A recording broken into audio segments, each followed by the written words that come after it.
So we're now here at my grandmother's house. As you can see right now, nandito na ang aming mga mini kutings na super cute and adorable. So meeting sila dyan and nagpe-play sila, and then they're waiting for their food. And so nice to see them again. At here at Pangasinan, love it so much to see them. I love them so much. Super cute and super memorable na naman to sa akin na nakita ko sila again and again. So much fun here. Yeah. At here in the inside of the house, ayan na si Buning. At si Doggy naman nandito.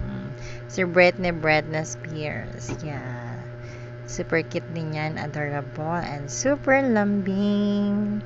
And nakikipagkulitan siya sa amin habang nasa loob kami ng house ni Lola. Yeah. While we doing bonding here, so palakad-lakad siya and play. Yan, takbo-takbo dito, takbo doon, hanggang hahanap na siya ng pwesto. Ayan na.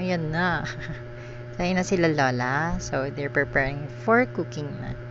Sisipag to ng mga lola ko, mga magaganda. Yan, nandiyan na sila sa kitchen. Love it so much. Da-da-da-da-da-dan-dan. My Lola Emily and my Lola Susan.